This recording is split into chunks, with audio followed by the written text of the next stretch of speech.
जय हिंद दोस्तों, स्वागत है आपका और एक नए वीडियो में और एक नए टॉपिक के साथ। दशकों की कमाई मिनटों में खाक हुई। तो ये चाइना हो का है, 40 साल से कमा रहा है, 40 सालों से। तो चलिए दोस्तों पहले वीडियो देखते हैं, आशा करते हैं पसंद आएगा और पसंद आए तो लाइक और शेयर जरूर से कर दीजिएगा और चैनल पर पहली बार सब्सक्राइब नहीं किया तो सब्सक्राइब जरूर से करें। चलिए स्टार्ट कर। तो दोस्तों चीन से अभी अभी बहुत ही ज्यादा शॉकिंग खबर निकलकर सामने आई है। दरअसल आप अपने स्क्रीन पर देखिए, चीनी सरकार ने ऐलान ये किया है कि ये 278 बिलियन डॉलर का, जी हाँ, 278 बिलियन डॉलर का एक पैकेज लेकर आने जा रहे हैं अपनी स्टॉक मार्केट को रेस्क्यू करने के लिए। जी हाँ, अपनी जो इनकी शेयर मार्केट है उसे बचाने के लिए कम्युनिस्ट सरकार 278 बिलियन डॉलर पानी की तरह बहाने जा रही है। और इसका कारण यह है कि पिछले 2 हफ्ते से चीन का स्टॉक मार्केट फ्री फॉल तरीके से गिर रहा है, कुछ वैसे ही जैसे कि आप आसमान से एक पत्थर फेंको और वो जमीन पर बिना किसी सपोर्ट के धड़ाम से गिरता है। वैसे ही चीन की स्टॉक मार्केट भयानक तरीके से क्रैश कर रही है। और आपको बता दूं कि सिर्फ 278 बिलियन का पैकेज नहीं लाया जा रहा, ये तो अपनी स्टॉक मार्केट को सपोर्ट करने के लिए लोग खर्च करेंगे। इसके अलावा एक सेकेंडरी पैकेज भी लाया जा रहा है। दरअसल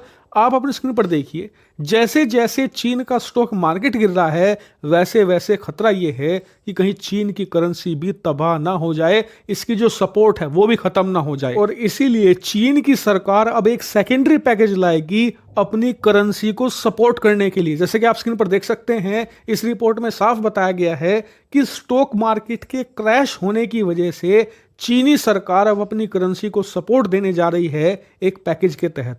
और यह करना बहुत जरूरी है, क्योंकि मान लीजिए चीन की सरकार कोई भी सपोर्ट नहीं देती है और कोई भी कोशिश नहीं करती है अपनी करेंसी को बचाने की, तो इसका असर होगा देश की जनता पर। दरअसल देश की जो करेंसी है वो अपनी वैल्यू खोती चली जाएगी। और मान लीजिए चीन में कोई सामान पहले 100 रुपए का मिला करता था तो वो आने वाले समय में 200-300 का भी नहीं मिलेगा, क्योंकि चीन की मुद्रा युआन की खरीदने की क्षमता गिर चुकी होगी। मैं इसका एक उदाहरण भी आपको देकर समझाता हूं। मान लीजिए चीन के किसी व्यक्ति ने अपने बैंक अकाउंट में सालों से नौकरी कर करके एक एक पाई जोड़कर अपने अकाउंट में करीबन 10 लाख युआन जमा किए हैं। भारतीय रुपए में बात करें तो 70-80 लाख रुपए उसने जमा कर लिए हैं और सोचा कि जब मैं बूढ़ा हो जाऊंगा तो आराम से रिटायरमेंट के लिए ये पैसे काफी होंगे। लेकिन मान लीजिए चीनी सरकार अपनी करेंसी को सपोर्ट नहीं करती है तो ऐसी स्थिति में बैंक में पड़े पड़े ही वो पैसे आधे हो जाएंगे, क्योंकि जिस चीज को वो पहले 1 लाख युआन में खरीद सकता था अब वो उसे 2-3 लाख में भी नहीं मिलेगी, क्योंकि चीन की करेंसी युआन अपनी प्रतिष्ठा खो चुकी है, अपनी खरीदने की क्षमता खो चुकी है। और इसी वजह से चीन की सरकार को मजबूरी में अपने खजाने से पैसा बहाना होगा अपनी करेंसी को सपोर्ट देने के लिए, क्योंकि अगर वो ऐसे नहीं करते तो आम जनता कम्युनिस्ट सरकार के सर पर तांडव करेगी, क्योंकि उनकी जिंदगी भर की जमा पूंजी आधी हो चुकी होगी। लेकिन सबसे बड़ा सवाल ये उठता है कि चीन की सरकार ये पैसे कब तक बहाएगी, क्योंकि आपको बता दूं कि पिछले अगर 1.5 सालों में ही देखें तो चीनी सरकार का ये चौथा पैकेज है। इससे पहले ये 300 बिलियन, 450 बिलियन और करीबन 800 बिलियन का पैकेज ला चुके हैं। अब 278 बिलियन और खर्च करेंगे अपनी इकोनॉमी को सपोर्ट करने के लिए। लेकिन सवाल ये उठ रहे हैं कि चीनी सरकार कब तक पैसा खर्च करेगी, क्योंकि 278 बिलियन डॉलर बहुत बड़ी रकम होती है। उदाहरण के लिए इस धरती पर मुश्किल से 30-40 देश ही ऐसे हैं जिनकी टोटल अर्थव्यवस्था 278 बिलियन के आसपास हो। इसके अलावा 160 से भी ज्यादा ऐसे देश हैं जिनकी जीडीपी इसके आधी भी नहीं मिलेगी आपको। इतनी बुरे हालात है इस समय दुनिया के। ऐसे में इतनी बड़ी रकम खर्च करना सिर्फ अपने स्टॉक मार्केट को सपोर्ट करने के लिए ये बिल्कुल भी वायबल ऑप्शन नहीं है और चीनी सरकार लंबे समय तक इसे नहीं कर पाएगी। इसीलिए इस बार का जो वर्ल्ड इकोनॉमिक फोरम दाओस में हुआ है वहां भी इस बात की चर्चा हुई है कि चीन की गर्दन पर इस समय आर्थिक तबाही की तलवार लटक रही है और इसका कारण है अमेरिकी डॉलर, जो इस वक्त अपनी पूरी पावर लगा रहा है चीन और उसकी इकोनॉमी को तबाह करने के लिए, वो भी साइलेंटली। हालांकि चीन की अर्थव्यवस्था पर आने वाले समय में जो भी अपडेट आएंगी सबसे पहले यही मिलेगी, इसीलिए चैनल को सब्सक्राइब जरूर कर लेना। Thank you very much for watching video. Thank you दोस्तों, वीडियो को यहाँ तक देखने के लिए। सत्य बात पे बात हुई है। और देखो, जब से कोविड आया है ना तब से ये चल रहा है। और उनमें तो जब कोविड आया ना उसके बाद तो उस समय तो डोनाल्ड ट्रंप थे, उन्होंने ही बोला था चाइनीज वायरस के बारे में तब से उसका तबाही होना स्टार्ट हो गया था। और चाइना में दोस्तों वैसे भी 2 स्टॉक मार्केट है, तो अब ये सरकार कितना पैसा डालेगी वो तो कोई लिमिट नहीं है, क्योंकि स्टॉक मार्केट के बारे में इसके पहले भी एक न्यूज आई थी चाइना की। तब ऐसा लग रहा था कि कुछ समय तक ही ये रहेगा चाइना में, लेकिन ये बढ़ता जा रहा है अभी। हाँ, और ये 4 टाइम अभी इन्वेस्ट करेंगे, मतलब कि अपनी इकोनॉमी बचाने के लिए पैसा डालेंगे। तो यही तो होता है दोस्तों। ये देखो, ये सारी चीजें पाकिस्तान को समझनी चाहिए, बाकी मुल्क तो समझ चुके हैं। अब चाइना इसीलिए अभी इकोनॉमी बचाने के लिए सब कुछ कर रहा है, किसी को भी नहीं दे बख्श रहा है। हाँ। लेकिन उसके पीछे कौन पड़ा है? अमेरिका। करीबन 5 सालों से पड़ा हुआ है चाइना के पीछे, क्योंकि अमेरिका को जो चाहिए वो नहीं मिलता, तो हाथ धो के पीछे पड़ ही जाता है। हाँ। तो इसीलिए अमेरिका भी, देखो मैं हर बार बोल रहा हूँ, अमेरिका के ऊपर भी भरोसा करना इतना आसान नहीं है।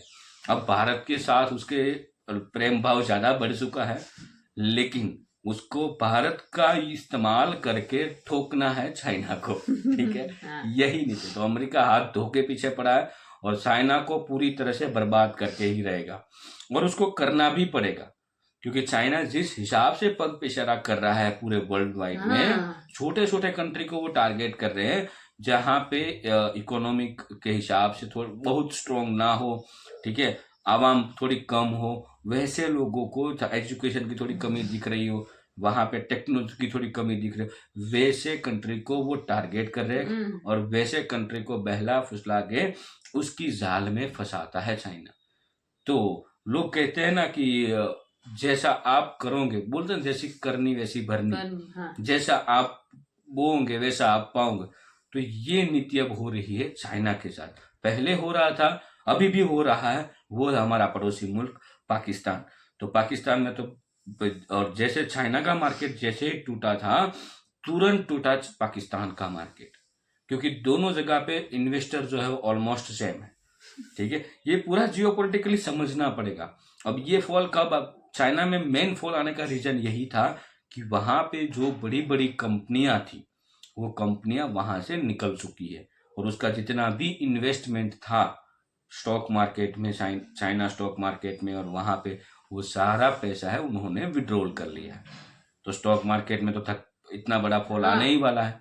कोई भी कंट्री है, कंपनी होती है जो स्टॉक मार्केट में लिस्टेड होती है, वो रातों रात बंद हो जाए या उसकी कोई बैड न्यूज आ जाए, तो वो जो स्टॉक होता है वो फिर ऐसे ही गिरता है, धड़ाम। आपने इसमें कई सारे स्टॉक देखे होंगे, उसमें से मैं समझ लूं लेटेस्ट में मैं यस बैंक समझ लीजिए। यस बैंक में जब ये पूरा भवंडर बाहर आया, उसके जो पार्टनर थे, शेयर होल्डर थे उनका, ठीक है, तो कैसा गिरा था। उसके बाद अभी भी, अब तो थोड़ा बहुत संभल पा रहा है, क्योंकि उसमें गवर्नमेंट ने सपोर्ट किया था, सरकार ने, तब जाके, अदरवाइज तो खत्म ही था, करीबन 2 रुपये तक आ गया था। तो ये हालात अब चाइना की हो रही है, और देखते हैं आगे क्या होता है। कोई अपडेटेड वीडियो आती है तो हम आपके समक्ष जरूर लाएंगे। फिलहाल हम आपसे विदाई ले रहे हैं, मिलते हैं और एक नए वीडियो में आपके साथ। टिल देन, जय हिंद, जय भारत।